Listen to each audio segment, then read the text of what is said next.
Well, time now for NetCheck here on BON News, and as the National Day break approaches, many people are planning to travel. But in Sichuan, Guizhou, Tianjin, Yunnan and Anhui, many tourist attractions have raised ticket prices. Last year, the National Development and Reform Commission declared that spots shouldn't raise their ticket prices before these holiday periods, known in China as Golden Weeks.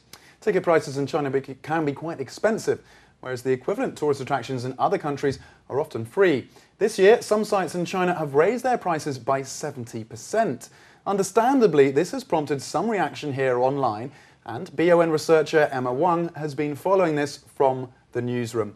Emma, what are people saying about this? Well, the majority of people have been critical of this move. Some people say that the prices of tickets and other goods should be lowered, not raised, to encourage people to spend more money, especially when the economy is recovering from the downturn.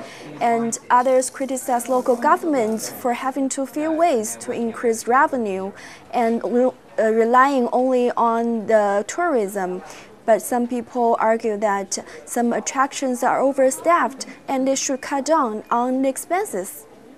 Are there any other views being expressed on this topic?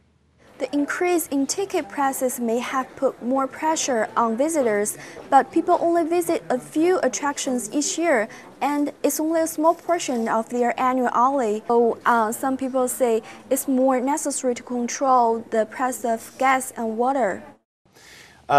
Ticket prices certainly are high here in China, surprisingly so, considering that things like food and travel are relatively cheap. Just recently I was actually in Hainan, the southern island of Hainan, and we took a trip to an island park, and the ticket cost for that was 130 yuan, which translates to about $20 US. Right. Fairly expensive in Western terms. Just an entrance fee? Yeah, just the entrance fee. That didn't include any activities once you're on the island.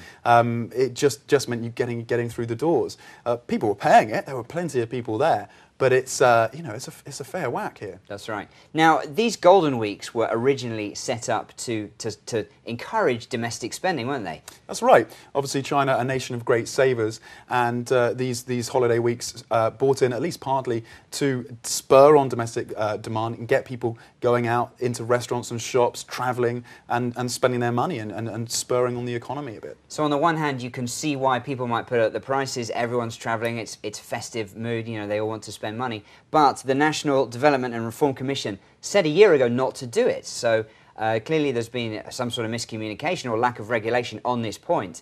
People doing it anyway and sparking a lot of anger. I mean, some of the other comments, it's clear from what Emma was saying there, the economy is still very much an issue for the ordinary citizen.